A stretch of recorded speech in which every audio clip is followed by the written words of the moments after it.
إنا نرغب إليك في دولة كريمة تعز بها الإسلام وأهله وتذل بها النفاق وأهله وتجعلنا فيها من الدعاة إلى طاعتك والقادة إلى سبيلك وترزقنا بها كرامة الدنيا والآخرة رب اشرح لي صدري ويسر لي أمري واحلل عقدة من لساني يفقهوا قولي واجعلني خالصا لوجهك الكريم يا الله صلوات على محمد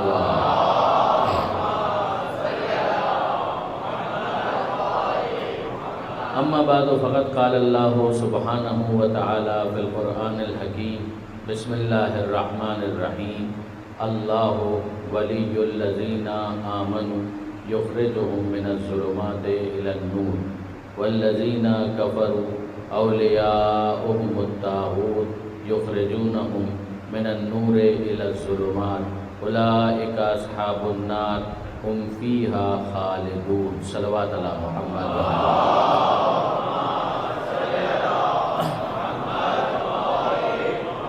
برادران عزیز و خاران محترم، اس سے پہلے کہ آج کی گزارشات میں آپ کے سامنے پیش کروں، ایک تبصرہ جو ابھی آپ نے اعلان سماعت فرمایا جیب قطروں کے حوالے سے، اس پر ایک چھوٹا سا تبصرہ ہے اور اس کے بعد تیزی کے ساتھ مجھے آیت کی طرف جانا ہے۔ مجھے یاد ہے اعلان بہت خوبصورت تھا، اگرچہ جیب قطروں کے بارے میں تھا مگر بہت خوبصورت تھا۔ اقبال صاحب کا جو لہجہ ہے وہ تو ہے ہی بہت زیادہ جاذب اور دلچسپ، مگر جو اعلان کے لیے انہوں نے الفاظ کا انتخاب کیا میں اسے اپریشیٹ کیے بغیر نہیں رہ سکتا۔ ان کے اعلان کا خلاصہ یہ تھا کہ عزاداروں کے بھیس میں کچھ جیب قطرے موجود ہیں تو ہو سکتا ہے کہ وہ لوگوں کو نقصان پہنچانے کی کوشش کریں، یعنی یہ سمجھانا یہ چاہ رہے تھے کہ عزادار جیب قطرے نہیں ہوتے، عزاداروں کے بھیس میں جیب قطرے ہوتے ہیں۔ ایسا ہی ہے نا برادران عزیز۔ اچھا مجھے یاد آئے آیت اللہ بروجردی، غالباً آیت اللہ بروجردی، ان کے سامنے کسی نے مدرسے میں ایک شکایت کی، انہوں نے کہا قبلہ ایک طالب علم نے چوری کی، تو انہوں نے جواب میں کہا کہ طالب علم چوری نہیں کرتا، چور طالب علم بن کر آتا ہے۔ طالب علم چوری نہیں کرتا مگر چور ہوتا ہے جو طالب علم کے بھیس میں آتا ہے۔ تو یہ دو مثالیں اگر آپ کے ذہن میں ہیں تو تیسرا جملہ مجھے کہنا بہت آسان ہو گیا، یعنی ایک بات تو یہ ہو گئی کہ عزادار کبھی جیب قطرہ نہیں ہوتا ہے، عزادار کے بھیس میں جیب قطرہ آتا ہے۔ طالب علم چور نہیں ہوتا ہے، طالب علم کے بھیس میں چور آتا ہے۔ صحابی منافق نہیں ہوتا، منافق صحابی کے بھیس میں۔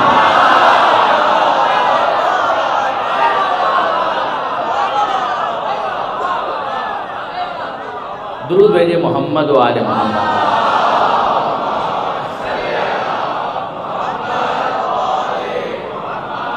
یعنی یہ میں اپنی طرف سے نہیں کہہ رہا ہوں، قرآن مجید آپ اٹھا کر دیکھ لیجیے، آپ کو سورہ منافقون مل جائے گا۔ سورہ بقرہ میں منافقین کا ذکر آیا ہے، اسی طریقے سے سورہ انفال کے اندر منافقین کا ذکر آیا ہے، سورہ نساء کے اندر منافقین کا ذکر آیا ہے۔ تو ظاہر ہے جب تک منافق اپنے آپ کو ایکسپوز نہیں کرتا تبھی تو وہ منافق ہوتا ہے، تو جب وہ ایکسپوز نہیں کرتا تو وہ کیا بن کر آتا ہے؟ جو وہ بن کر آتا ہے تو لفظ بڑا محترم استعمال کرتا ہے، مگر کام وہ ہوتا ہے کہ جو کبھی نہ کبھی اسے ایکسپوز کر دیا کرتا ہے۔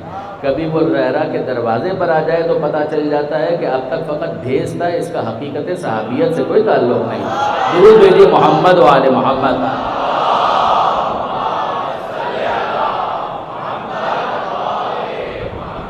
اب برادران عزیز جو آیت خاص طور پر آج میرے پیش نظر ہے وہ سورہ براءت کی آیت نمبر 111 ہے، کہ جس میں پروردگار عالم یہ ارشاد فرماتا ہے کہ ان اللہ اشترا۔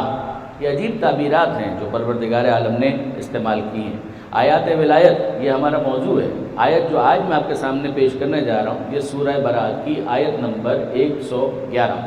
ارشاد ہوتا ہے ان اللہ اشترا، یقیناً اللہ نے خرید لیا۔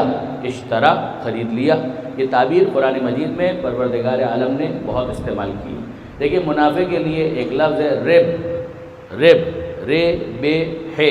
پروردگار عالم اہل کتاب کے انداز کو تنقید کا نشانہ بناتے ہوئے کہتا ہے فما ربحت تجارتہم، ان کی تجارت نے ان کو کوئی فائدہ نہیں دیا۔ یہ تعبیرات آپ کو قرآن مجید میں بہت نظر آئیں گی۔ خرید، فروغ، اشترا۔ حل ادلکم، سورہ صف، حل ادلکم علی تجارت تنجیکم من عذاب علیم، کہ میں تمہیں بتاؤں اس تجارت کے بارے میں کہ جس کے ذریعے سے تمہیں دردناک عذاب سے نجات مل جائے۔ بات یہ ہے کہ انسان کے مزاج میں، نفسیات میں، سائیکی میں تجارت موجود ہے۔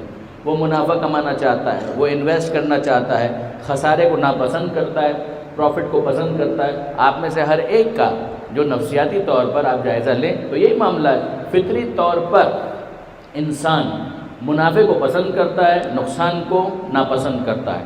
لہٰذا پروردگار عالم سے زیادہ کون انسان کی نفسیات کو جان سکتا ہے؟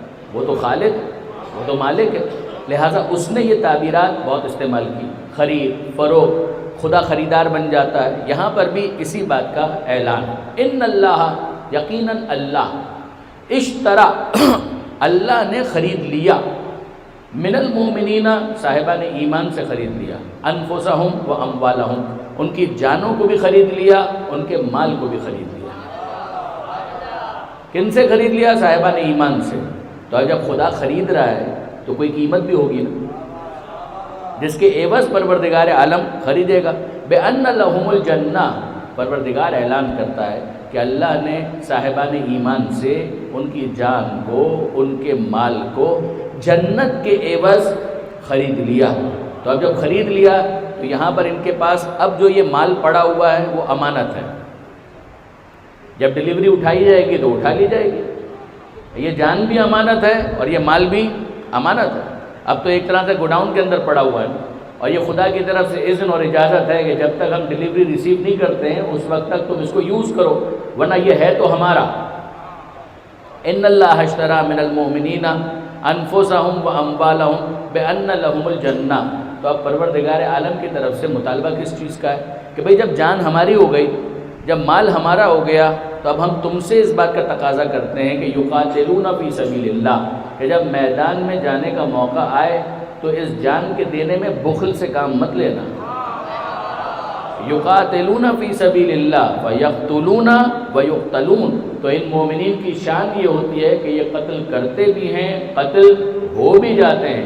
یعنی پروردگار عالم نے لازمی طور پر یہ نہیں مانگا کہ تم غالب ہی آ جاؤ، قتل کرو، قتل ہو جاؤ، کچھ بھی ہو، ہم تم سے جس چیز کا مطالبہ کرتے ہیں وہ صبر و استقامت کا ہے۔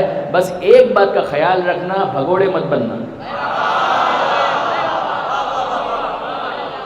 میدان سے فرار اختیار مت کرنا، استقامت کے ساتھ، ثابت قدمی کے ساتھ، صبر کے ساتھ ڈٹے رہنا، اسٹیڈ فاسٹنس، یہ تمہارے ایٹیچیوڈ کے اندر، بیہیویئر کے اندر، کردار میں نظر آنا چاہیے۔ اچھا، اب برادران عزیز ایک بہت اہم سوال آ گیا۔ وہ سوال کیا گیا کہ یہ پروردگار عالم نے اعلان تو کر دیا کہ اللہ نے خرید لیا، مگر خرید و فروخت کی ایک شرط ہے کہ جب تک دونوں پارٹیز ریڈی نہ ہوں، ایگری نہ ہوں، آمادہ نہ ہوں، تو یہ ڈیل اسٹرائک نہیں ہو سکتی۔ ایسا ہے یا نہیں؟ آپ روزانہ خریدتے ہیں، بیچتے ہیں، آپ مجھے بتائیے کہ کیا یہ ہو سکتا ہے کہ ایک پارٹی راضی ہو، دوسری پارٹی راضی نہ ہو اور آپ اس ڈیل کو فائنل کر لیں؟ کیسے ممکن ہے؟ یعنی میں کہہ دوں آپ کی گاڑی میں نے خرید لی تو آپ تو میرا گریبان پکڑ لیں گے۔ اگر ابا یا امامے کی وجہ سے احترام بھی کریں تو گریبان نہیں پکڑیں گے، کہیں گے تو صحیح کہ مولانا طبیعت ٹھیک ہے، ہم نے بیچی نہیں تو آپ نے خریدی کیسے؟ آپ انصاف سے مجھے بتائیے کہ ایسا ہے یا نہیں کہ بھئی اگر بیچنے والا آفر کرے تو خریدنے والا ایکسیپٹ کرے، یعنی ایک پروپوزل ہو پھر ایکسیپٹنس ہوگا نا، تبھی تو یہ ڈیل کمپلیٹ ہوگی۔ یہ تو نہیں ہو سکتا ہے کہ جو مالک ہے وہ تو ہے ہی نہیں اور خریدنے والا اعلان کر دے کہ ہم نے خرید لیا۔ اچھا، اب یہ مالک پر یاد آیا، یہ جو مالک ہے، مالک کے بغیر تو کبھی بھی اس طرح سے پراپرٹی کسی اور کے نام منتقل نہیں ہوتی ہے، مالک کے بغیر یہ کام نہیں ہو سکتا۔ اب میں اصرار کر رہا ہوں تو کوئی وجہ ہے۔ مولانا اظہر حسن زیدی صاحب علی اللہ مقامہ، نقطہ رسی تو ان پر ختم تھی نا۔ مولانا اظہر حسن زیدی صاحب علی اللہ مقامہ وشت کے عالم میں تھے، موڈ میں تھے، ترنگ میں تھے۔ کسی نے آ کر سوال کیا ایک حدیث کے بارے میں۔ اچھا، حدیث بڑی خوبصورت ہے، ہمارے پاس بھی ہے اور بعض برادران اہل سنت کے منابع میں بھی موجود ہے۔ حدیث کے الفاظ کیا ہے؟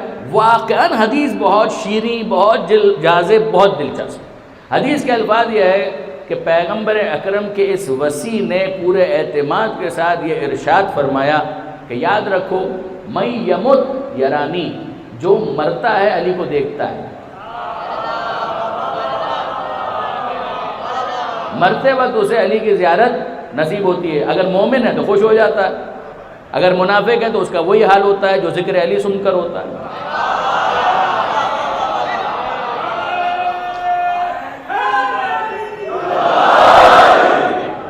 امن یمت یرانی، مولا خود کہہ رہے ہیں کہ جو مرتا ہے مجھے دیکھتا ہے. لفظ بدل دوں، جس کا انتقال ہوتا ہے وہ مجھے دیکھتا ہے، میں اس وقت موجود ہوتا ہوں، وہ مجھے ضرور دیکھتا ہے، انتقال کے وقت وہ مجھے دیکھتا ہے. کوئی آیا مولانا اظہر حسن زیدی صاحب کے پاس اور اس نے آ کر کہا قبلہ ذرا اس حدیث کے بارے میں بتائیے، کیا یہ حدیث صحیح ہے؟ معصومیت سے اس نے سوال کیا کہ کیا یہ حدیث صحیح ہے کہ مولا نے یہ فرمایا روایت کہ جو انتقال کرتا ہے وہ مجھے دیکھتا ہے. تو مولانا زیدی صاحب نے مسکرا کر کہا کہ یہ پوچھنے کے لیے میرے پاس آنے کی کیا ضرورت تھی؟ قبلہ آپ عالم ہیں تو آپ سے پوچھنے آیا ہوں. کہا یہ پوچھنے کے لیے میرے پاس آنے کی ضرورت نہیں تھی. تو کہا مولانا پھر کس کے پاس جانا چاہیے تھا؟ کہا اتنا تو تم کو پٹواری بھی بتا دے گا کہ مالک کے بغیر انتقال نہیں ہوتا.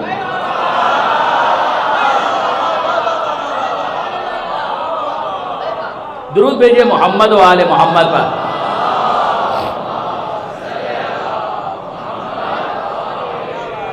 کا انتقال جو دستاویزات ٹرانسفر کرنی ہے تو مالک اگر موجود نہیں ہے تو اس کی غیر موجودگی میں تو یہ انتقال یہ ٹرانسفر نہیں ہوتا، تو وہ انتقال نہیں ہوتا تو یہ انتقال کیسے ہو جائے گا؟ درود بھیجئے محمد و آل محمد پر.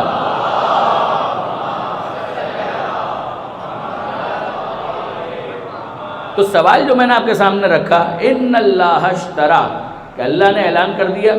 اگر میں کہہ دوں کہ میں نے آپ کی گاڑی خرید لی تو آپ تو ناراض ہو جائیں گے. کوئی کہہ دے میں نے آپ کا مکان خرید لیا تو آپ کہیں گے کہ میں نے برائے فروخت کا بورڈ کہاں لگایا تھا؟ فار سیل کا اسٹیکر آپ نے دیکھا، بورڈ دیکھا، کیا دیکھا؟ نہ کوئی عبارت، نہ کوئی لا، نہ کوئی بورڈ، کچھ بھی تو نہیں ہے. آپ اپنی مرضی سے اعلان کیے جا رہے ہیں کہ میں نے خرید لیا، میں نے خرید لیا، جب ہم نے بیچنے کے لیے نکالا نہیں. تو اس بے کو تو بے فضولی کہتے ہیں. فقہ کی کتابوں کے اندر اس کا نام ہے بے فضولی، کہ جہاں پر پارٹی کو پتہ ہی نہیں ہے اور کوئی آگے بڑھ کر کہے کہ میں نے تمہاری چیز بیچ دی، تو سیدھی سی بات ہے یہ تو ان کی رضایت پر موقوف ہے، اس کے بغیر تو یہ ڈیل نل اینڈ وائڈ، یہ اسٹرائک نہیں ہوگی. اب آپ غور فرمائیے برادران عزیز، پروردگار عالم ویسے تو سب اس کا ہے، اسی کا دیا ہوا ہے. اگر وہ کہے کہ بھائی میں نے لے لیا تو ہم کیا کر سکتے ہیں؟ لیکن پھر مالک یہ خرید و فروخت کی بات تو نہ ہو. پھر یہ تو نہ کہا جائے کہ اللہ نے خرید لیا. خریدنے میں تو فروخت کرنے والے کی مرضی کو پہلے دیکھا جاتا ہے کہ وہ راضی بھی ہے بیچنے کے لیے یا نہیں. اعلان ہو گیا ان اللہ اشترا، یقیناً اللہ نے خرید لیا، من المومنین، صاحبان ایمان سے، انفسہم و اموالہم. اب اگر وہ کہہ دیں کہ ہم نے تو بیچنے کے لیے نکالا ہی نہیں، تو آپ مجھے بتائیے اس ڈیل کی حیثیت کیا ہے؟ یہ تو ہنگ ہے، بالکل لٹکی ہوئی، معطل، کہ جس کی کوئی لیگل حیثیت نہیں ہے. حضرت علامہ سید علی نقی صاحب نقن صاحب علی اللہ مقام ہو، انہوں نے اس مسئلے کو پیش بھی کیا اور اس پر بہت خوبصورت ایک اسیسمنٹ دیا. انہوں نے بہت خوبصورت تجزیہ کیا. وہ فرمانے لگے کہ ذرا دیکھو تو صحیح کہ خدا کن سے خرید رہا ہے. ہر ایک سے نہیں خرید رہا.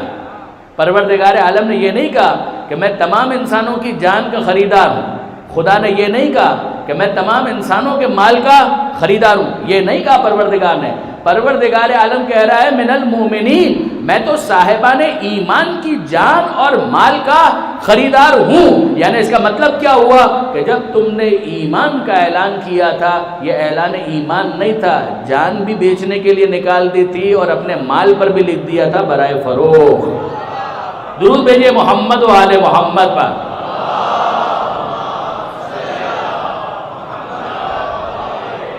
نہ خدا ہر ایک کی جان کا خریدار ہے، نہ خدا ہر ایک کے مال کا خریدار ہے. عزیزان میں آپ کی خدمت میں عرض کروں تھوڑا سا لفظوں کو تبدیل کر کے کہ مال تو قارون کے پاس بھی ہے، تو پروردگار سمجھانا چاہتا ہے کہ قارون یا قارون جیسوں کی نہ میں جان کا خریدار ہوں نہ میں ان کے مال کا خریدار ہوں، مجھے تو خدیجہ کے مال کی طلب ہے. درود بھیجئے محمد و آل محمد پر.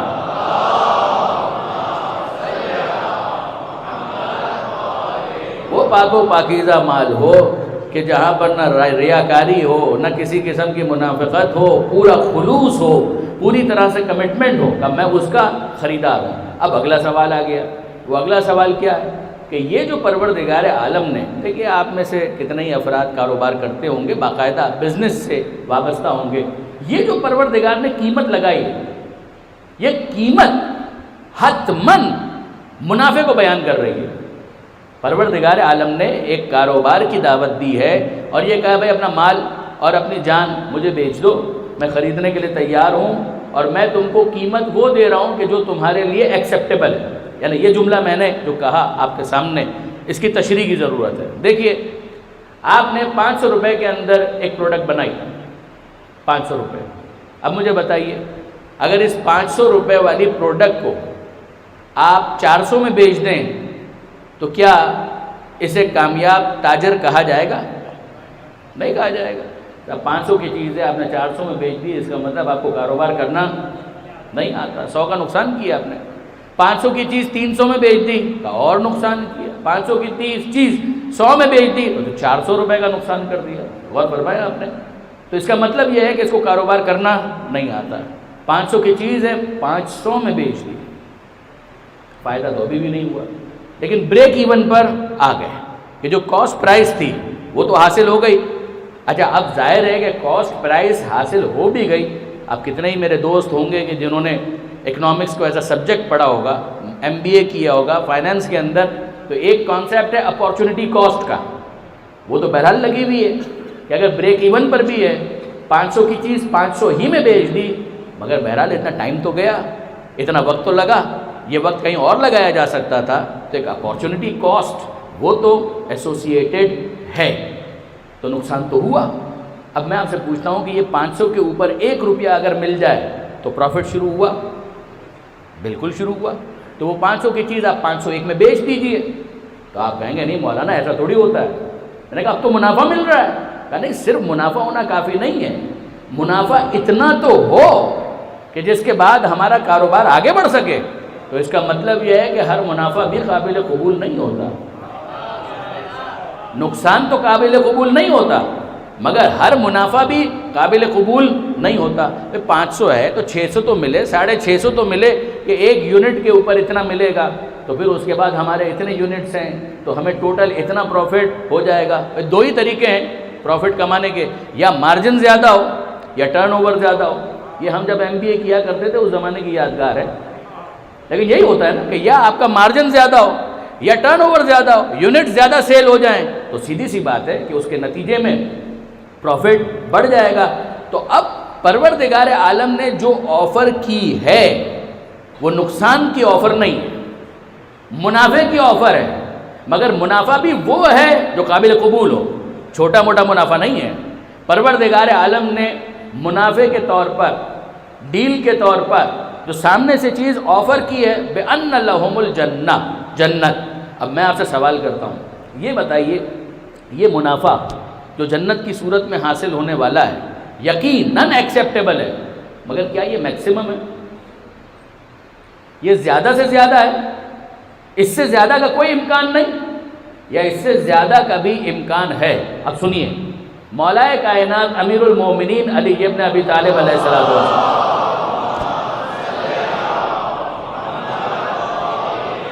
مولا نہج البلاغہ میں ارشاد فرماتے ہیں، تمہارا نفس اس کی ایک قیمت ہے، اس کی کم سے کم قیمت جو ایکسیپٹیبل ہو وہ جنت ہے۔ وَلَا تَبِيعُوهَا إِلَّا بِهَا، تو خبردار جنت سے کم پر اپنے نفس کو مت بیچنا، ورنہ نقصان ہے، ورنہ ایکسیپٹیبل نہیں ہے، ورنہ گھاٹا ہے، قابل قبول نہیں ہے۔ یہ تمہارے نفس کی کم سے کم ایکسیپٹیبل پرائس ہے جنت۔ اگر اس سے کم میں تم نے بیچا تو اس کا مطلب یہ ہے کہ تمہیں ویری سوری ٹو سے کاروبار کرنا نہیں آتا، یا عوامی زبان کے اندر کہوں دھندا کرنا نہیں آتا، بزنس کرنا نہیں آتا، بزنس کی سینس ہی نہیں ہے۔ اس سے کم میں تم نے کیسے بیچ دیا؟ اب ہم نے ہاتھ جوڑ کر مولا سے کہا کہ مولا اتنا تو سمجھ میں آ گیا کہ جنت سے کم اپنے نفس کو نہیں بیچنا چاہیے ایک مومن کو، مگر اب یہ بھی تو بتائیے کہ یہ تو کم سے کم قیمت ہے، زیادہ سے زیادہ کیا ہے؟ بہت توجہ کیجئے گا کہ یہ تو کم سے کم ہے، اب مولا یہ بھی تو بتائیے کہ زیادہ سے زیادہ نفس کی کیا قیمت ہو سکتی ہے؟ تو مولا کہیں گے بس اتنا سمجھ لیجیے، اتنا سمجھ لو کہ یہ ہے مومنین کے نفس کی قیمت جسے جنت کہا جاتا ہے، یہ ہے کم سے کم، جنت ہے مومنین کے نفس کی قیمت جو کم سے کم ہے۔ تو مولا زیادہ سے زیادہ کیا ہے؟ کہا وہ مومنین کے نفس کی قیمت ہے۔ اب امیر المومنین کے نفس کی بھی تو کوئی قیمت ہوگی نا، کہ مومنین کے نفس کی قیمت وہ کم سے کم، اور جو امیر المومنین کے نفس کی قیمت ہے وہ زیادہ سے زیادہ. تو پھر ہم نے کہا مولا یہ بھی تو بتائیے پتہ کیسے چلے گا، وہ کیا ہے؟ کہ قرآن کھولو، سورہ بقرہ نکالو اور آیت پڑھو. من المؤمنین ومن الناس من یشری نفسہ ابتغاء مرضات اللہ. لوگوں میں ایک علی بھی تو ہے کہ جو اپنے نفس کو بیچتا ہے، مرضی پروردگار خرید لیتا ہے. ومن الناس من یشری، انسانوں میں یہ بھی تو ہے کہ جو اپنے نفس کو بیچتا ہے، یشری وہی لفظ، نفسہ اپنے نفس کو بیچتا ہے، ابتغاء مرضات اللہ اور مرضی پروردگار کو خرید لیتا ہے. اب برادران عزیز، اس سے پہلے کہ میں مزید کچھ گزارش کروں، ایک تبصرہ تو یہیں پر کر دوں. دکھ ہوتا ہے، افسوس ہوتا ہے، کرب کی کیفیت طاری ہو جاتی ہے جب میں یہ بحثیں دیکھتا ہوں. افسوس ہوتا ہے. دیکھیں برادران عزیز، بہرحال کچھ نہ کچھ کتابیں ہم نے بھی دیکھی. افسوس ہوتا ہے ان بحثوں کو سن کر اور پڑھ کر اور دیکھ کر کہ اب مولا کے بارے میں یہ بحث کی جائے. اچھا دوسرے کریں تو ٹھیک ہے، اپنے اگر کریں تو بہت دکھ ہوتا ہے کہ مولا کے نام کے آگے رضی اللہ لگایا جائے یا علیہ السلام لگایا جائے. ارے وہ تو کب کے مرضی خرید چکے، وہ تو کب کے مرضی خرید چکے. اب ان کے بارے میں یہ بحث، اس کا کوئی مطلب نہیں. اب تو طے یہ ہے کہ جس کے نام کے آگے رضی اللہ لگانا ہے، پہلے یہ دیکھ لو کہ یہ راضی ہیں یا راضی نہیں ہیں، کہ یہ راضی ہیں یا راضی نہیں. یہ دیکھو پھر لگاؤ، رضی اللہ لگاؤ، مگر پہلے یہ دیکھو کہ یہ راضی ہیں یا راضی نہیں. بطول راضی ہیں یا راضی نہیں، حسنین راضی ہیں یا راضی نہیں. اگر یہ راضی نہیں ہوں گے تو مصطفیٰ راضی نہیں ہوں گے، اور جب مصطفیٰ راضی نہیں ہوں گے تو خالق مصطفیٰ کے راضی ہونے کا کوئی سوال پیدا نہیں ہوتا. درود بھیجیے محمد و آل محمد پر.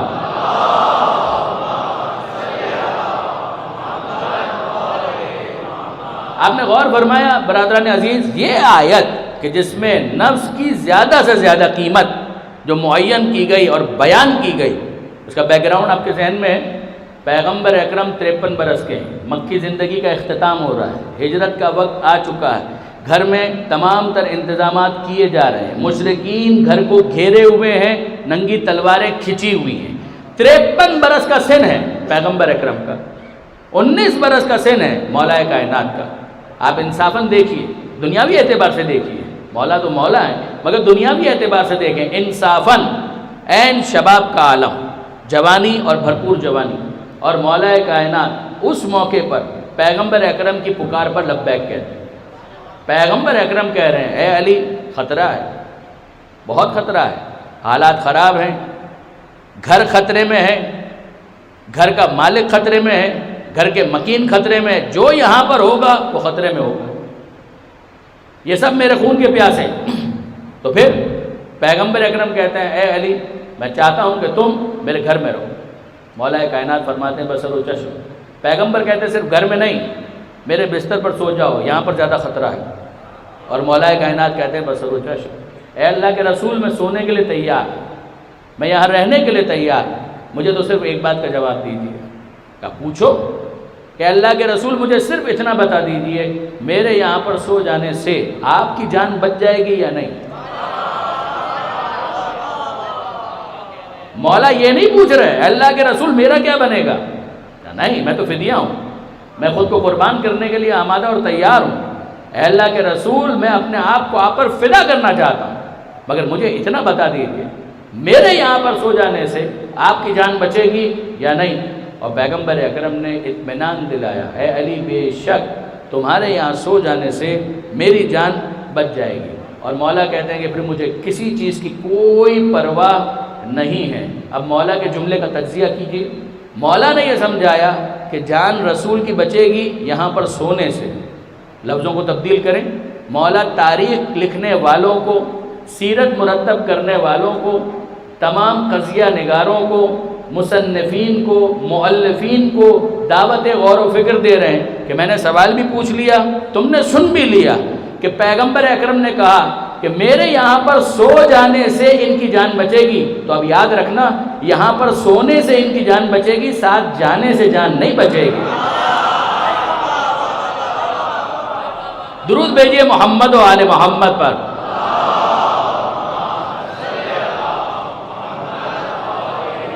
اب دیکھیے واقعاً برادران عزیز میں بہت تیزی کے ساتھ آگے بڑھنا چاہ رہا ہوں تاکہ وہ مطالب مکمل ہو سکیں اور گیون ٹائم کے اندر مکمل ہو سکے، میں آپ کو زیادہ زحمت نہ دوں، لیکن آپ غور فرمائیے برادران عزیز، یعنی اب یہ واقعاً مولانا اظہر حسن زیدی صاحب، ان بزرگان کو میں ڈیڈیکیٹ کرتا ہوں، واقعاً ان کی نقطہ رسی لاجواب۔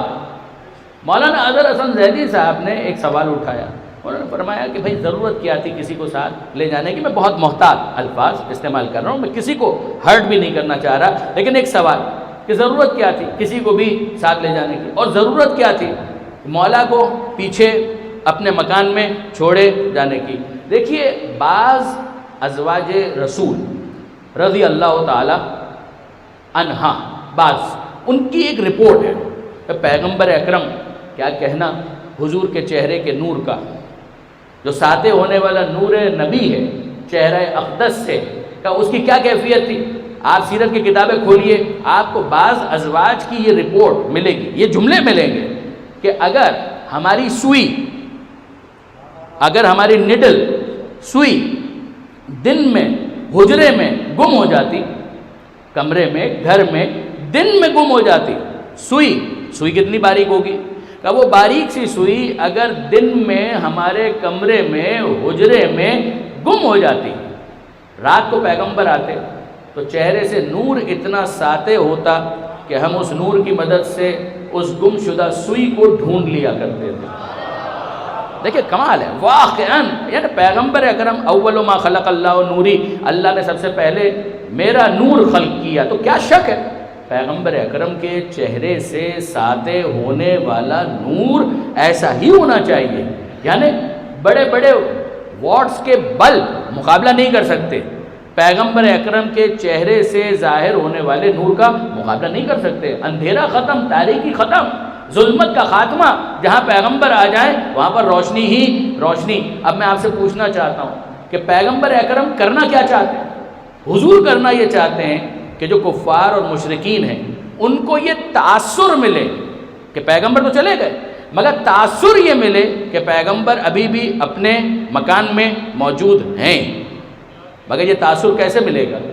پیغمبر اکرم کے چہرے سے تو اتنا نور ظاہر ہوتا ہے، اگر پیغمبر اکرم چلے جائیں تو پیچھے تاریکی رہ جائے گی، اندھیرا رہ جائے گا، تو مشرکین یہ سمجھ جائیں گے کہ اگر اللہ کے رسول ہوتے تو یہ کمرہ، یہ مکان، یہ بیت روشن ہوتا، لہذا ضروری تھا کہ جب پیغمبر جائیں تو کسی ایسے کو اپنی جگہ لٹا کر جائیں جس کے نور کی وہی کیفیت ہو جو مصطفیٰ کے چہرے کے نور کی کیفیت۔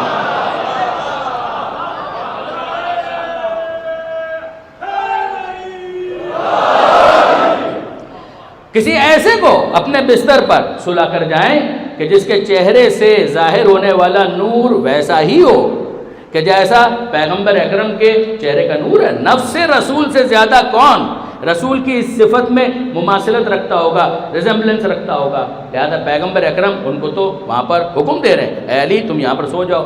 لیکن اب آئیے اگلا مرحلہ، پیغمبر اکرم کا اپنا نور تو اپنے ساتھ ہے۔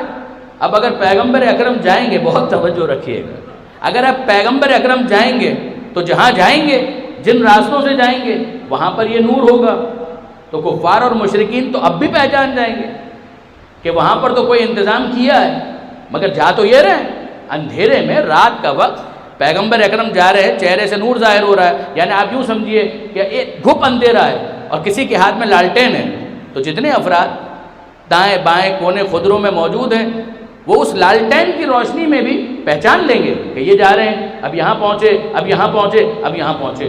پیغمبر اکرم کسی لالٹین کے محتاج نہیں، ان کے تو اپنے چہرے سے اتنا نور ظاہر ہو رہا ہے، تو گھر کے لیے تو انتظام کر لیا، لیکن اب پیغمبر اکرم جب چلیں گے تو مشرکین کو تو دور سے نظر آ جائے گا، محمد وہ جا رہے ہیں، مصطفیٰ وہاں پر پہنچ گئے، مصطفیٰ یہاں پر پہنچ گئے، اور پیغمبر اکرم ان کو انفارم نہیں ہوتا ہوا دیکھنا چاہتے۔ تو اب پیغمبر اکرم کیا کریں؟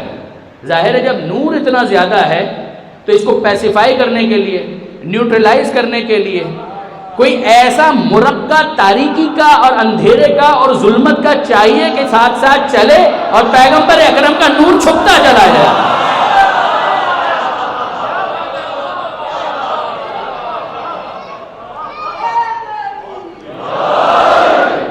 تو کوئی ایسا تاریکی کا مرقع چلے تاکہ پیغمبر اکرم کا نور وہ کہیں پر بھی ایکسپوز نہ ہونے پائے. تو ایک ظلمت کا مرقع مل گیا، لے لیا پیغمبر نے، اندھیرے کا مرقع مل گیا، لے لیا پیغمبر اکرم نے، اور پھر اپنی منزل غار ثور تک پہنچ گئے. اصل منزل تو مدینہ منورہ ہے، کیا کہنا، آقا کا مدینہ، مدینہ النبی، پیغمبر اکرم کا شہر. مگر پیغمبر اکرم غار ثور میں، آپ میں سے وہ احباب کہ جنہوں نے مکہ کی زیارت کی ہے وہ غار ثور بھی یقیناً گئے ہوں گے، باہر سے تو دیکھا ہی ہوگا. تو غار ثور پیغمبر اکرم 3 دن وہاں پر رکے ہیں، اور مولا نے یہ شب ہجرت کے واقعات کے بعد وہاں پر کھانا پانی وغیرہ فراہم بھی کیا ہے. پھر اس کے بعد پیغمبر اکرم مدینہ منورہ کی طرف روانہ ہوئے. اچھا، قضیہ کیا ہوا برادران عزیز کہ پیغمبر اکرم نے مولا کو کہا کہ تم یہاں پر لیٹ جاؤ. ایک پرپس تو یہی ہے کہ مشرکین کو ڈسگائز کیا جائے کہ وہ یہ تاثر لیں کہ پیغمبر اکرم گھر میں موجود ہیں، تو پیغمبر اکرم کو کوئی نقصان نہ پہنچے اور پیغمبر اپنی جگہ پر پہنچ جائیں.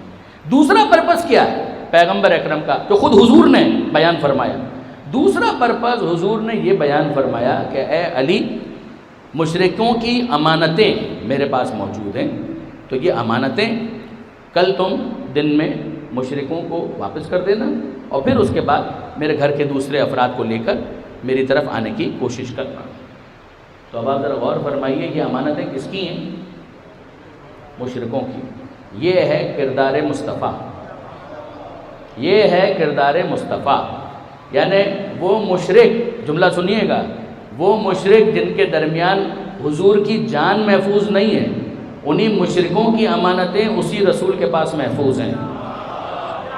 یعنی واقعاً یہ کردار کہ انہوں نے ننگی تلواریں کھینچی ہوئی ہیں، انہی کی امانتیں اندر موجود ہیں، اور انہیں پورا اطمینان ہے کہ کچھ بھی ہو جائے ہماری امانتوں کو نقصان نہیں پہنچے گا. اچھا، اب برادران عزیز پہلے تو مجھے ایک بات بتائیے، ایک بات یہ بتائیے کہ یہ جو پیغمبر اکرم ان کی امانتوں کے امین بنے ہوئے ہیں، میں آپ کی بہت توجہ چاہتا ہوں. پیغمبر اکرم جو ان مشرکوں کی امانتوں کے امین بنے ہوئے ہیں، کیا یہ اس بات کی دلیل ہے کہ پیغمبر اکرم اور مشرکوں کے تعلقات بہت اچھے تھے؟ میرا سوال مکمل ہو گیا. کیا یہ اس بات کی دلیل ہے؟ پھر سنیے گا، میں چاہتا ہوں کہ آپ پورا وقت لیں غور و فکر کے لیے. مجھے ایک بات بتائیے، پیغمبر اکرم کہہ رہے لا الہ الا اللہ، وہ کہہ رہے ہیں ہم تو نہیں مانتے، ایک خدا کو ہم تو نہیں مانتے. پیغمبر کہہ رہے ہیں میں اللہ کا رسول ہوں، وہ کہہ رہے ہیں ہم تو نہیں مانتے. اور پھر انہوں نے امانتیں رکھوائی ہوئی ہیں انہی رسول کے پاس، لا الہ الا اللہ کو بھی نہیں مانتے، محمد الرسول اللہ کو بھی نہیں مانتے. پیغمبر اکرم نے ان کی امانتیں اپنے پاس رکھی ہوئی ہیں، ان دونوں جملوں کو وہ نہیں مانتے، امانت رسول کے پاس ہے. کیا یہ اس بات کی دلیل ہے کہ پیغمبر اکرم کے مشرکوں سے تعلقات تو بہت خوشگوار تھے، شیر و شکر تھے، نہ کوئی جھگڑا تھا، نہ کسی قسم کا کانفلکٹ تھا، نہ کسی قسم کا ڈسپیوٹ تھا، نہ کوئی مباحثہ، نہ کوئی مناظرہ، نہ کوئی پرابلم، کچھ بھی نہیں. یہ ساری باتیں بنائی ہوئی ہیں. اگر اتنے ہی برے تعلقات ہوتے تو کیا اللہ کے رسول ان کی امانتوں کے امین بنتے؟ تو فوراً سامنے سے جواب آئے گا کہ امانتوں کا امین بننا تعلقات کے اچھے ہونے کی دلیل نہیں ہے، ظرف کی بلندی کی دلیل ہے. آپ نے غور فرمایا؟ نہیں، میں آپ کے ذہن کو کہیں منتقل کرنا چاہتا ہوں کہ ذرا غور فرمائیے. لا الہ الا اللہ کو نہیں مانتے، محمد الرسول اللہ کو نہیں مانتے، یعنی پیغمبر اکرم یہ پیغام لے کر آئے، لا الہ الا اللہ کو نہیں مانتے، محمد الرسول اللہ کو نہیں مانتے، امانتوں کے امین رسول ہیں. اور اس کے بعد اگر کوئی یہ کہے کہ یہ شیر و شکر تھے تو سارے مسلمان گریبان پکڑ لیں گے اور کہیں گے کہ یہ اس بات کی دلیل تھوڑی ہے. میں کہوں پھر امانتیں کیوں رکھی ہوئی ہیں؟ کہ امانتوں کا امین ہونا شیر و شکر ہونے کی دلیل نہیں ہے، ظرف کی بلندی کی دلیل ہے. تو بس برادران عزیز یاد رکھیے گا، کسی کو مشورہ دینا بھی شیر و شکر ہونے کی دلیل نہیں ہے، ظرف کی بلندی کی دلیل ہے.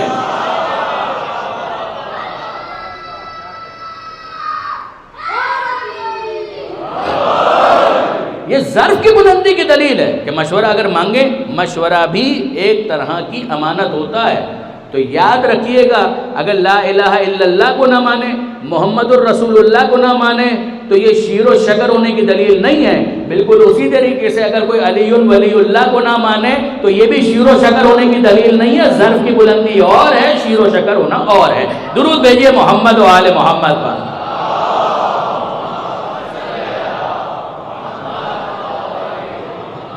آپ نے غور فرمایا؟ اچھا اب ظاہر ہے کہ میں اس پر کتنا رکوں، لیکن عجیب مشورہ مانگا، مشورہ بھی عجیب مانگا. دیکھیں میں کوئی نام نہیں لے رہا، جو میں کہہ رہا ہوں اس کو آپ چیک کیجئے. مشورہ بھی عجیب مانگا، یعنی مشورے تو بہت سارے مانگے. تبھی تو کہا کہ اگر یہ نہ ہوتے تو میں ہلاک ہو جاتا. تبھی تو کہا کہ کوئی ایسا دن نہ آئے کہ جو مشکل پڑے اور مشکل حل کرنے کے لیے علی مرتضیٰ موجود نہ ہو. تو آپ بھی مان لیجئے مشکل کشا تو انہوں نے بھی مان لیا ہے، مشکل کشا تو انہوں نے بھی مان لیا. لیکن اب مشورہ کیا مانگ رہے ہیں، یعنی یہ عجیب ہے واقعاً. یہ مشورہ کیا ہے جو مانگا جا رہا ہے؟ جنگ قادسیہ کے موقع پر مشورہ یہ مانگا، لکھا باقاعدہ، اس کو محفوظ کیا گیا کہ آپ ذرا دیکھیے کتنے اچھے تعلقات ہیں کہ مشورہ مانگ رہے ہیں. اور مشورہ کیا مانگ رہے ہیں کہ علی آپ بتائیے میں جا کر میدان میں لڑوں یا نہیں.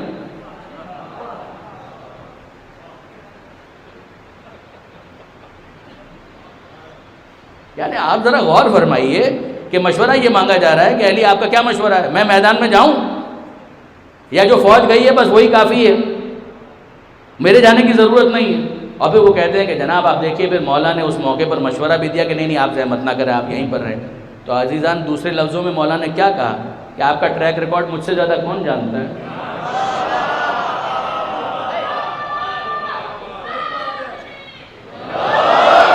آپ کا ٹریک ریکارڈ مجھ سے زیادہ کون جانتا ہے؟ تو آپ زحمت نہ کریں، آپ جائیں گے تو کریں گے تو وہی جو آپ پہلے کرتے رہے ہیں. تو پھر اس کے بعد فرار ہوگا، جب فرار ہوگا تو فوج ویسے ہی آپ کو دیکھ کر ڈی موٹیویٹ ہو جائے گی. تو آپ زحمت نہ کریں، مدینے میں یہی حجرہ آپ کے لیے مناسب ہے. درود بھیجے گا محمد و آل محمد.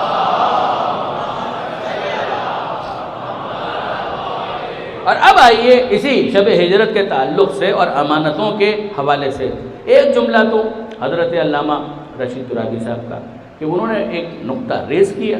انہوں نے کہا کہ جناب یہ بتائیے کہ سیرت کی کتابیں ہمارے پیش نظر ہیں، تاریخ کی کتابیں بھی موجود ہیں، تو ذرا کہیں دیکھیے پیغمبر یہ تو کہہ رہے ہیں علی کو کہ علی مشرکوں کی یہ امانتیں ہیں، یہ ان کے مالکوں کو واپس کر دینا اور پھر مدینہ آنے کی کوشش کرنا. لیکن کسی جگہ آپ کو یہ ملتا ہے کہ پیغمبر اکرم نے ایک فہرست تھمائی ہو اور یہ کہا ہو کہ بھائی امانتیں واپس کیسے کرو گے، ذرا یہ مالکوں کے نام پتے بھی لے لو اور پھر اس کے بعد یہ امانتیں تو یہ پڑھی، مگر کہیں کسی کتاب میں ہمیں فہرست نہیں ملتی کہ پیغمبر اکرم نے کہا اے علی ان امانتوں کے مالکوں کی یہ فہرست ہے، یہ اس کی ہے، یہ اس کی ہے، یہ چیز اس کی ہے. نہیں، کہیں نہیں ملا. علامہ فرمایا کرتے تھے کہ ارے جو منیت کی منزل پر ہو اسے الگ سے فہرست دینے کی ضرورت نہیں ہوتی ہے. درود بھیجیے محمد و آل محمد پر.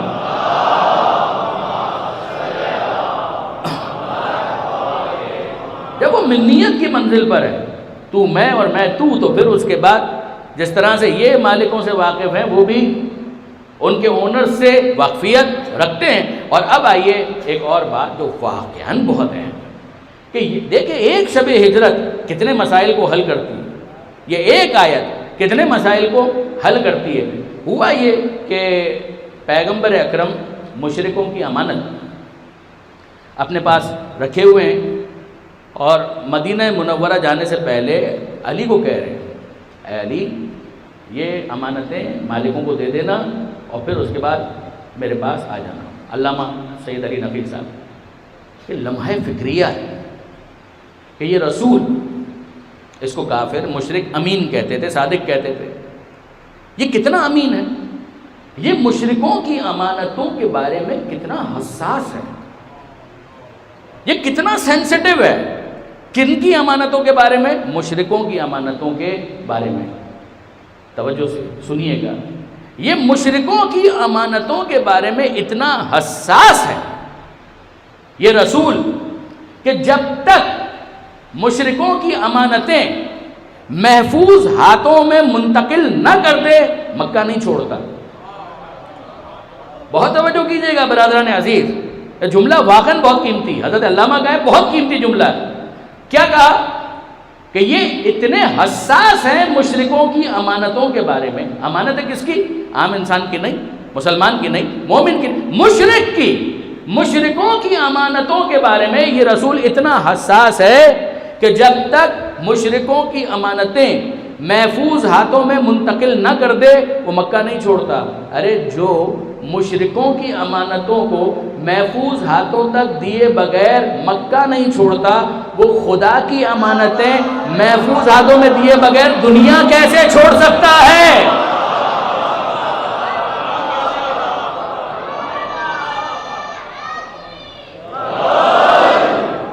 وہ دنیا کیسے چھوڑ سکتا ہے؟ محفوظ ہاتھوں میں دیے بغیر، اللہ کی امانتیں محفوظ ہاتھوں میں دیے بغیر دنیا کیسے چھوڑ سکتا ہے؟ اب سمجھ میں آیا کہ غدیر میں ہاتھوں پر کیوں بلند کیا تھا۔ بہت توجہ کیجئے گا، اب سمجھ میں آیا کہ اپنے ہاتھوں پر، علی کے ہاتھوں کو کیوں بلند کیا تھا۔ پیغمبر اکرم سمجھا رہے تھے کہ میرے امین ہاتھوں کو بھی دیکھ لو، علی کے محفوظ ہاتھوں کو بھی دیکھ لو، من کنت مولا فہذا علی مولا۔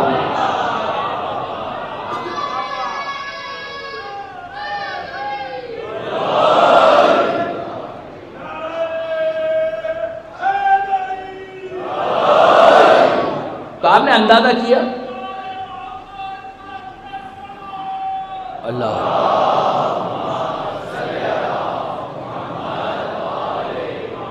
تو آپ نے برادران عزیز اندازہ کیا، یہ ایک شب ہجرت من الناس من یشری آیت ابھی نازل ہو رہی ہے، مولا کائنات بستر رسول پر لیٹ چکے، سو گئے، اور اب پروردگار عالم، اب یہ مولانا زیدی صاحب کا تخیل کیا خوبصورت، یعنی وہ جو آیت کا شان نزول ہے نا، اس کو انہوں نے اس طریقے سے بیان کیا۔ میرا انداز یہ نہیں ہے، مگر مولانا زیدی صاحب نے واقعاً کمال کر دیا۔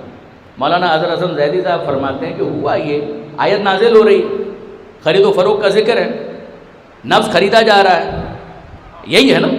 تو اب آپ ذرا دیکھیے ہوا کیا، ہوا یہ کہ پیغمبر اکرم ہے غار ثور میں، اور تنہا نہیں ہے، تنہا نہیں ہے، اور ایک طرف مولا کائنات ہے بستر رسول پر، اور سو گئے، حکم تو لیٹنے کا تھا، وہ سو گئے۔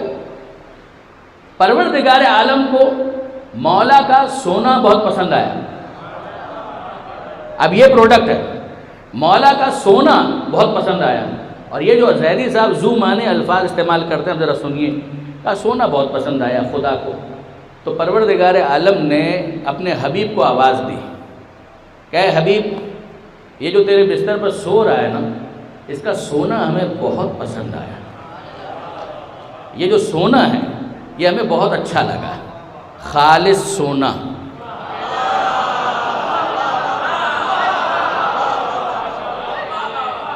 یہ خالص سونا، کھرا سونا، ذرا سی بھی ملاوٹ نہیں، ایسا سونا کا یہ سونا ہمیں بہت پسند آیا، اس سونے کا سونا ہمیں بہت پسند آیا، اس سونے والے کا سونا ہمیں بہت پسند آیا، بہت اچھا لگا۔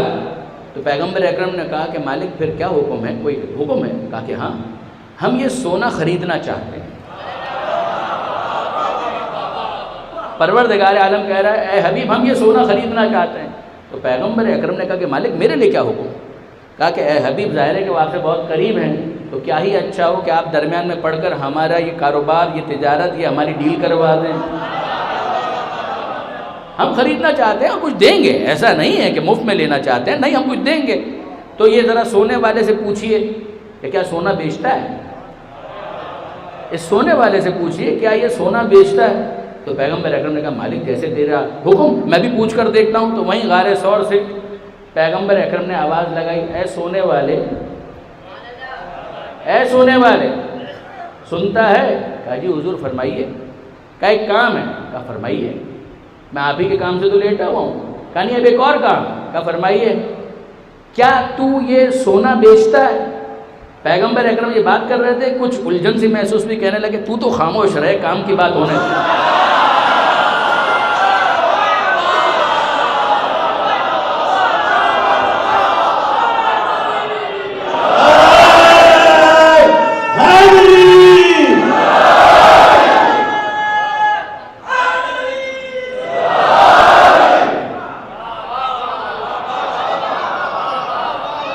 اگر مولانا زیدی صاحب نے اس طرح سے بیان نہ کیا ہوتا میں شاید ہمت بھی نہ کرتا، لیکن برادران عزیز واقعاً کہ وہ اب وہاں سے سوال ہو رہا ہے اے سونے والے، حضور فرمائیے۔ کہا کہ تو یہ سونا بیچتا ہے؟ تو اس سونے والے نے کہا کہ حضور کیا مطلب، کیا چیز؟ کہا نہیں تیرا سونا بک رہا ہے، خریدار موجود ہے، قیمت دینے کے لیے بھی تیار ہے، تو اتنا بتا، تو یہ سونا بیچتا ہے؟ اس نے کہا کہ خریدار کون ہے؟ خریدار کون ہے؟ کہا خریدار تو ہے شہنشاہوں کا شہنشاہ، بادشاہوں کا بادشاہ۔ تو وہ سونے والا کہتا ہے کہ مگر پھر بھی کون ہے، کون، نام کیا ہے؟ کہا اے سونے والے، تیرے سونے کا خریدار خود خدا ہے۔ تو اب مولا نے وہاں سے کہا کہ ہاں ٹھیک ہے، اگر خدا خریدار ہے تو بیچنے میں کیا تکلف، میں آمادہ ہوں، تیار ہوں، اگر پروردگار خریدنا چاہتا ہے تو میں یہ سونا بیچنے کے لیے تیار ہوں۔ تو پیغمبر اکرم نے یہاں سے پھر آواز لگائی کہ سونے والے یہ بھی تو بتا قیمت کیا لے گا، اے سونے والے اب یہ بھی تو بتا تو قیمت کیا لے گا۔ تو سونے والے نے وہاں سے کہا کہ اللہ کے رسول جب خریدار خدا ہے تو پھر بھاؤ تاؤ کیا کرنا ہے، پھر یہ مول تول کیا کرنا، پھر یہ بارگیننگ کیسی کہ اتنا دے دے اور اتنا دے دے۔ علامہ زیدی صاحب فرماتے ہیں کہ یہ جملہ مجھ سے پہلے بھی کسی نے نہیں کہا، میرے بعد بھی کوئی نہیں کہے گا، جو کہے گا میرے ہی جملے کو دہرائے گا، اور حق بات یہی ہے۔ اتنا قیمتی جملہ انہوں نے ارشاد فرمایا کہ واقعاً انسان اش اش کر اٹھے۔ انہوں نے کہا اے سونے والے کیا قیمت لے گا؟ کہا بھاؤ تاؤ کیا کرنا، خدا خریدار ہے۔ اے اللہ کے رسول کچھ قیمت طے کرنا، بارگین کرنا اچھا تھوڑی لگتا ہے۔ کہا پھر بھی بتا تو صحیح۔ کہا کہ نہیں میں کچھ نہیں کہتا، اب سنیے، جو اس کی مرضی ہے وہ دے دے۔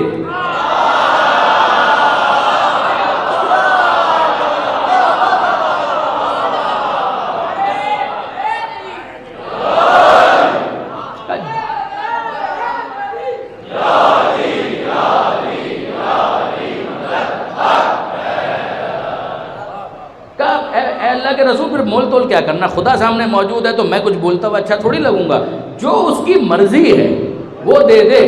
تو پیغمبر اکرم نے پروردگار عالم کی بارگاہ میں کہا اللہ اے میرے مالک اس نے تو تیری مرضی پر چھوڑ دیا۔ تو پروردگار نے جواب دیا جب میری مرضی پر چھوڑ دیا تو میں نے اپنی مرضی ہی کو قیمت بنا کر اس کا سونا خرید لیا۔ درود بھیجے گا محمد و آل محمد پر۔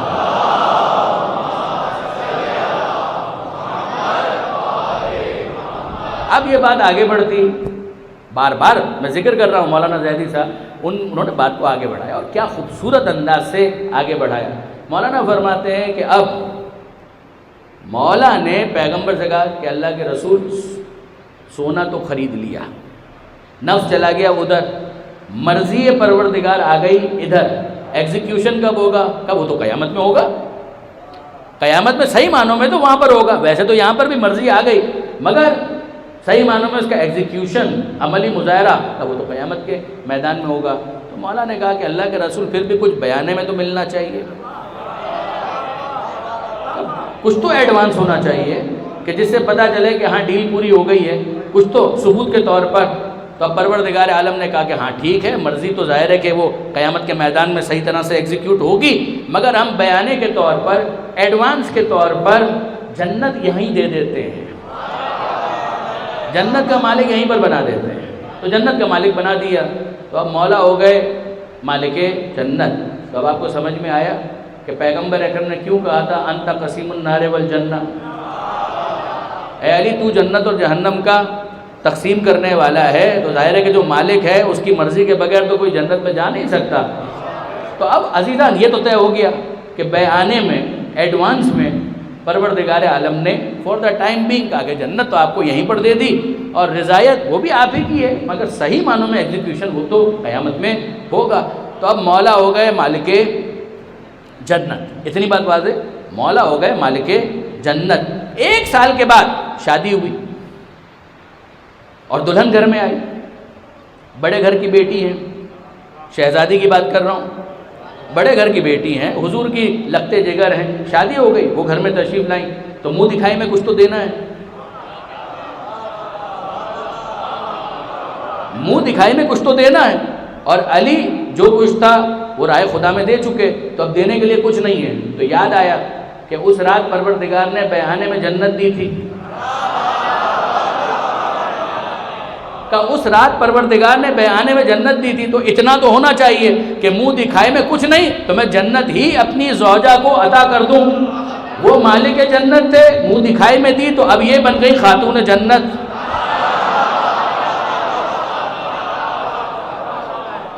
وہ مالک جنت، یہ خاتون جنت. اور اب معاملہ آگے بڑھا یعنی کیا مطلب آگے بڑھا؟ بیٹے پیدا ہوئے تو جب دونوں مالک ہیں تو یہ ملکیت آگے ٹرانسفر بھی تو ہوگی.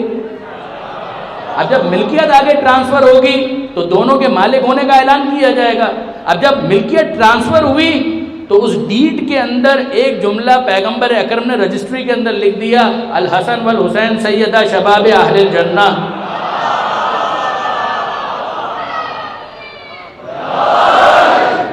کہ بھئی حسن اور حسین جنت کے جوانوں کے سردار ہیں، یہ بھی سردار ہیں، وہ خاتون جنت ہیں، یہ مالک جنت ہیں، اور حضور تو ہیں ہی. اب آپ ذرا غور فرمائیے، کتاب کا نام آپ کی خدمت میں عرض کرتا ہوں، شاہ ولی اللہ محدث دہلوی. ظاہر ہے کہ شیعہ نہیں ہے. اچھا یہ بات ہمیشہ ذہن میں رکھیے گا کہ ہمارے محترم برادران اہل سنت میں بھی محبان اہل بیت کی کوئی کمی نہیں. بھائی ازالۃ الخفا یہ کتاب، اس کتاب کے اندر انہوں نے شیعہ عقائد کے اوپر حملہ بھی کیا ہے. میں تو خوش دلی کے ساتھ اس کو قبول کر رہا ہوں کہ انہوں نے حملہ بھی کیا، ہمارے علماء نے جواب بھی دیے. تو یہ تو چلتا ہے، علمی ایکٹیویٹیز تو چلتی ہیں، اس میں کوئی مسئلہ بھی نہیں ہے. آپ اعتراض کریں، آپ سوال کریں اور ہم اس کا جواب دے دیں. کون سا نیا اعتراض آنے والا ہے؟ وہی سارے اعتراضات ہیں کہ جن کے جوابات برسوں دیے جا چکے ہیں، تو ایک دفعہ پھر دے دیں گے، کیا فرق پڑتا ہے. لیکن بہرحال کتاب ازالۃ الخفا مشہور کتاب ہے. مؤلف بھی مشہور ہیں، شاہ ولی اللہ محدث دہلوی. آپ کو یاد ہوگا جنگ احد کے حوالے سے میں نے شاہ عبدالحق کا ذکر کیا تھا، محدث دہلوی یہ ٹائٹل ہے، شاہ ولی اللہ محدث دہلوی. کئی کتابیں، صاحب علم شخصیت. انہوں نے کتاب لکھی ازالۃ الخفا، اور اس ازالۃ الخفا میں بعض جگہوں پر محبت اہل بیت کا ثبوت بھی دیا. میں انکار نہیں کروں گا اس بات سے. انہوں نے لکھا اسی کتاب کے اندر، انہوں نے تحریر فرمایا، اب یہ سنیے گا کہ بھئی جنت جو ہے نا، جنت کے صدر دروازے پر، جنت کے مین انٹرنس پر، جیسے ہی آپ کا امام باڑہ ہے اس کی ایک مین انٹرنس ہے نا جہاں سے سارے لوگ اندر داخل ہوتے ہیں اور باہر جاتے ہیں، تو مین انٹرنس جنت کی بھی تو ہے. کہ جنت کی مین انٹرنس صدر دروازہ، اس کی پیشانی پر جلی حروف میں لکھا ہوا ہے محمد علی فاطمہ حسن حسین. یہ لکھا ہے، یعنی یہ لکھا ہے، اس کا مطلب کیا ہوا؟ یہ صرف نام تھوڑی لکھے ہیں، یہ بتایا جا رہا ہے کہ یہ جنت جس میں تم داخل لے رہے ہو، مالکوں کو پہلے پہچان لو. یہ مالک ہیں محمد علی فاطمہ حسن حسین. تو جو ان سے چڑھتے ہیں وہ اندر آنے کی زحمت نہ کریں. جن کو ان سے دیکھا ہے وہ اندر آنے کی زحمت نہ کریں. اب برادران عزیز دیکھیں، انصاف کی بات یہ کہ بھائی اس جنت میں جانا تو ہے. آل محمد کے ماننے والے نہیں جائیں گے تو پھر کون جائیں گے؟ تو جائیں گے انشاءاللہ، آپ سبھی جائیں گے، اللہ ہم سب کو لے جائے. تو اب جنت میں تو جانا ہے، تو ہمیں تو کوئی پرابلم نہیں. اس کی وجہ کیا ہے؟ دیکھیں برادران عزیز، بہت ہی لائٹر نوٹ پر اس جملے کو سنیے گا، ہمیں کوئی پرابلم نہیں. کیوں؟ اس لیے کہ ہم تو عادی ہیں، یہ نام دیکھنے کے بھی عادی ہیں، دروازوں پر پڑھنے کے بھی عادی ہیں. ہمارے تو امام باڑوں پہ اسی طرح سے لکھا ہوتا ہے محمد علی فاطمہ حسن حسین. ہماری مسجدوں میں یہی لکھا ہوتا ہے محمد علی فاطمہ حسن حسین. ہمارے لیے تو کوئی مسئلہ نہیں، ہم تو سمجھ جائیں گے کہ بھائی ایک امام باڑہ ہے جس میں ہمیں لے جایا جا رہا ہے، تو اندر مجلس ہو رہی ہوگی، نوحہ ہو رہا ہوگا، تو ہمیں تو کوئی پرابلم نہیں ہے. مگر برادران عزیز ان کا کیا ہوگا؟ دیکھیں جو حب اہل بیت رکھتے ہیں وہ تو سر آنکھوں پر، وہ تو ساتھ ساتھ چلیں گے، وہ یہاں بھی آ جاتے ہیں تو وہاں بھی آ جائیں گے. لیکن ساری بات یہ ہے کہ جن کو ان چیزوں سے چڑ ہے، یعنی میں لفظوں کو تبدیل کرتا ہوں، وہ سمجھ جائیں گے بھئی یہ تو امام باڑہ ٹائپ کی کوئی چیز ہے. تو پھر اب ان کا کیا ہوگا کہ جن کے نکاح اتنے خستہ اور شکستہ ہیں،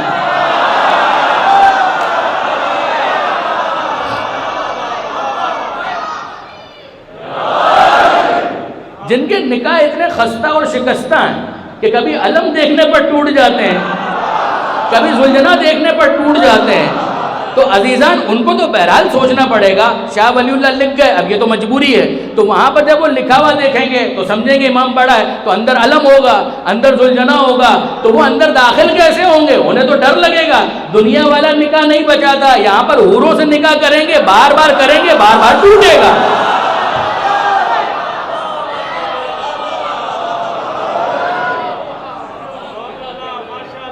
آپ نے توجہ کی برادران عزیز کہ عجیب یہ معاملات ہیں، بہرحال حساس معاملات ہیں، اور اب ان حساس معاملات سے مصائب کی حساسیت کی طرف کمال ہے۔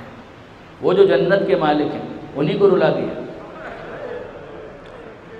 وہ جو جنت کے مالک ہیں انہی کو رلا دیا۔ یعنی آپ یہ سن چکے اور آپ یقیناً سنتے ہیں، ساستہ میں موجود ہے کہ جناب ام سلمہ نے خواب میں دیکھا پیغمبر اکرم کو، چہرے پر گرد و غبار، بالوں پر مٹی پڑی، امامہ سر پہ نہیں۔ پیغمبر اکرم کا طریقہ کار یہ نہیں تھا، امامہ پہنا کرتے تھے، اگر حضور کے سر پر امامہ نہیں تھا۔ پیغمبر اکرم کے جسم پر خون کے چھینٹوں کے نشان، اور پیغمبر اکرم کا یہ حال دیکھ کر جناب ام سلمہ رضی اللہ تعالی عنہا سوال کرتی ہیں، اللہ کے رسول آپ کی کیا کیفیت؟ کہ ام سلمہ آج عاشور کا دن، میں کربلا میں صبح سے حسین کے ساتھیوں کا خون جمع کر رہا ہوں، میں حسین اور حسین کے ساتھیوں پر گریہ کر رہا ہوں۔ مجھے آپ بتائیے برادران عزیز، پیغمبر اکرم نے تو بہت سو کا خون جمع کیا ہوگا، سارے خون بہہ گئے، پیغمبر اکرم جمع کر رہے تھے نا۔ یعنی میں عرض یہ کرنا چاہتا ہوں کہ اکبر کے سینے سے ابلتا ہوا خون، عباس کے کٹے ہوئے بازوؤں سے گرتا ہوا خون، حسین کے گلے سے بہتا ہوا خون، مگر اس 6 ماہ کے اصغر کا خون جب پیغمبر نے اپنے ہاتھوں میں لیا ہوگا،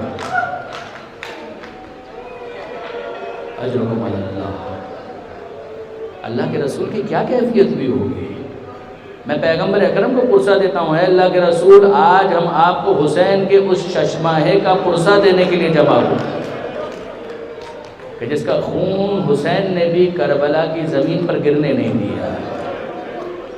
عزیزان یاد رکھیے گا، میرے نوجوان دوست خاص طور پر توجہ کریں، یہ کربلا کا واقعہ آل محمد کبھی نہیں بھول پائے، کوفہ کا واقعہ، شام کا واقعہ کبھی نہیں بھول پائے، مگر کچھ اذیتیں ایسی تھیں کہ جن کو خاص طور پر نمایاں کر کے یاد کیا جاتا ہے۔ آپ کو معلوم ہے نا کہ سید سجاد سے جب کسی نے پوچھا بہت زیادہ مصائب کہاں پر آئے، تو سجاد نے کہا الشام الشام الشام، کہ اقعد ذلیلا فی دمشق، مجھے اس طرح سے شام میں کھینچا جاتا تھا جیسے کہ میرا کوئی والی نہ ہو، میرا کوئی وارث نہ ہو، جیسے کسی جگہ کے غلاموں کو کھینچا جاتا ہے۔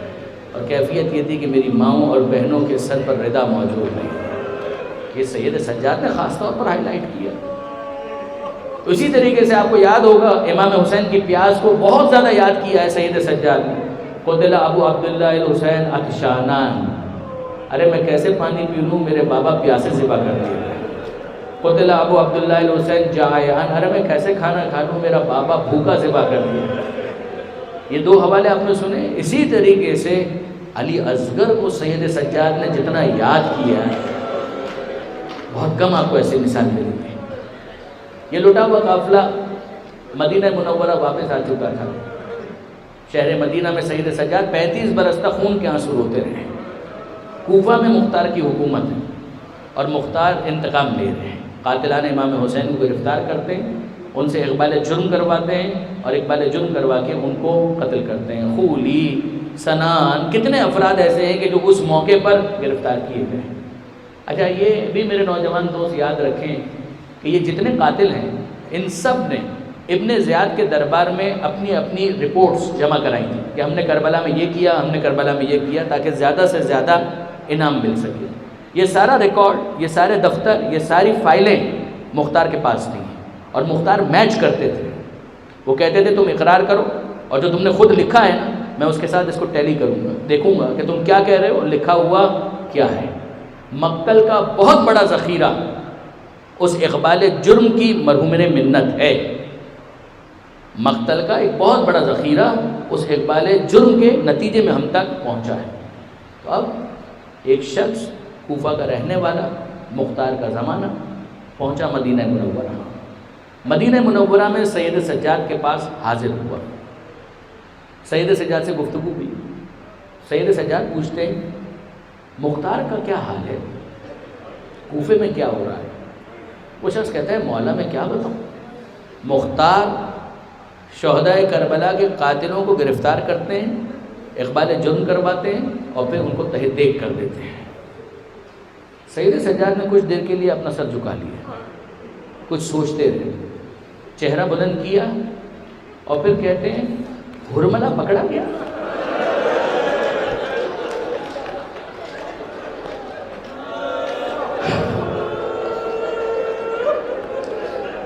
ہرملہ گرفتار ہوا، ہرملہ پکڑا گیا؟ وہ شخص کہتا ہے مولا میں حیران ہوں، آپ نے اکبر کے قاتل کے بارے میں نہیں پوچھا، آپ نے عباس کے قاتل کے بارے میں نہیں پوچھا، حد یہ ہے کہ آپ نے اپنے بابا حسین کے قاتل کے بارے میں بھی نہیں پوچھا، پوچھا آپ نے تو اس ننھے مجاہد کے بارے میں پوچھا، ہرملہ نے اسی کو تو قتل کیا تھا، اے مولا آپ اس کے بارے میں پوچھ رہے ہیں؟ اور اب سید سجاد کہتے ہیں وہ تیر اصغر کو تو نہیں لگا تھا، تمہارا خیال ہے وہ تیر اصغر کو لگا تھا؟ وہ تیر اصغر کو نہیں لگا، وہ تیر ہم آل محمد کے جگر کے پار ہو گیا، ہمارے دل کے پار ہو گیا۔ ہم نہ اس ننھے مجاہد کو فراموش کر سکتے ہیں، نہ اس کے بہتے ہوئے خون کو فراموش کر سکتے ہیں۔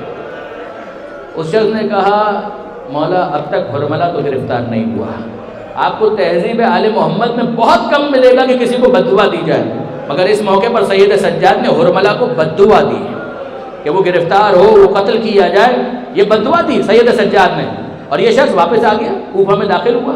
جب کوفہ میں آیا، مختار کے دربار میں پہنچا، دربار سجا ہوا تھا، اور اچانک اس نے دیکھا کہ ہرملہ کو گرفتار کر کے لایا جا رہا ہے۔ جیسے کہ ہرملہ کو گرفتار دیکھا، اس نے نعرہ تکبیر بلند کیا، اللہ اکبر۔ مختار کہتے ہیں اس کی طرف متوجہ ہوئے اور کہنے لگے خدا کی کبریائی میں تو کوئی شک اور شبہ نہیں ہے، مگر اس موقع پر نعرہ تکبیر لگانے کی کوئی خاص وجہ؟ اب یہ کہتا ہے مختار میں کیا بتاؤں، میں مدینے سے ابھی بس کوفہ میں داخل ہوا ہوں، وہاں میری ملاقات ہوئی سید سجاد سے، سجاد نے آپ کے بارے میں پوچھا، قاتلوں کے بارے میں پوچھا۔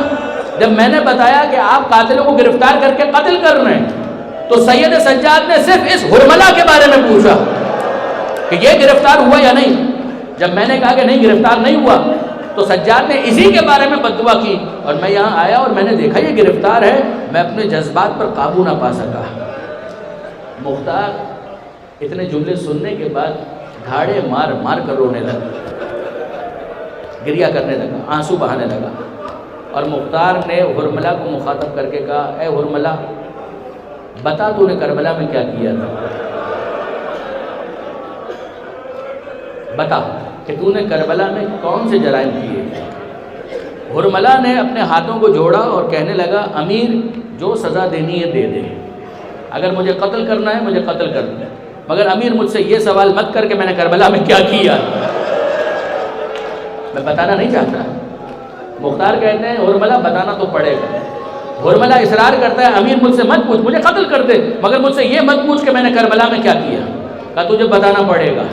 اور اب ہرملہ کہتا ہے اے امیر میرے پاس 7 تیر تھے جن میں سے 4 نشانے پر نہیں لگے، اے امیر بس 3 تیر تھے جو نشانے پر لگے، 7 میں سے 4 تیر نشانے پر نہیں لگے، اے امیر بس 3 تیر تھے جو نشانے پر لگے۔ مختار کہتے ہیں بتا کہ تو نے پہلا تیر کس پر چلایا۔ اب ہرملہ کا جواب سنیے۔ ہرملہ کہتا ہے امیر یہ وہ وقت تھا کہ جب عباس مشق سکینہ بھر کے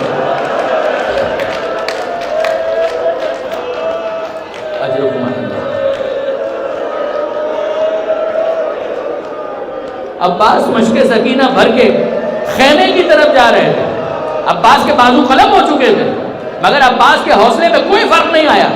عباس گھوڑے کو دوڑاتے جا رہے ہیں اور چاہتے ہیں کسی طریقے سے مشق خیمے تک پہنچ جائے۔ اس موقع پر عمر سعد نے مجھے کہا اے حرملہ کچھ ایسا کر کہ یہ مشق خیموں تک نہ جا سکے۔ اے امیر 3 بھال کا تیر میں نے کمان میں جوڑا، اور جب میں نے رہا کیا ہے وہ تیر جا کر مشق میں پیوست ہو گیا، مشق چھدی، پانی بہا، پھر وہ شیر گھوڑے پر ٹھہر نہیں سکا، وہ زمین کربلا پر گر گیا۔ مختار کہتے ہیں بتا کہ تو نے دوسرا تیر کس کو مارا؟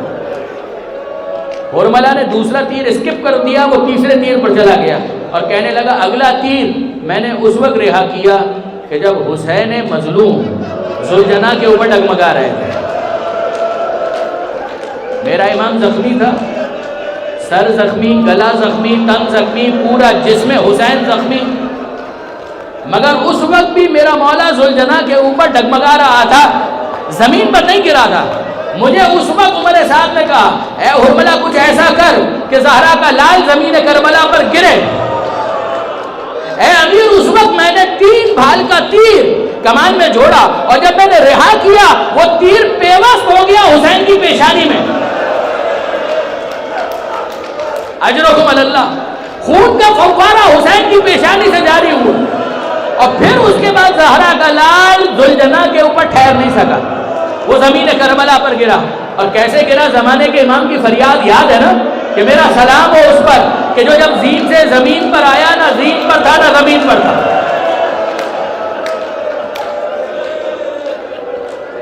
پورا جسم حسین تیروں پر معلق تھا، یہ 2 تیر ہو گئے۔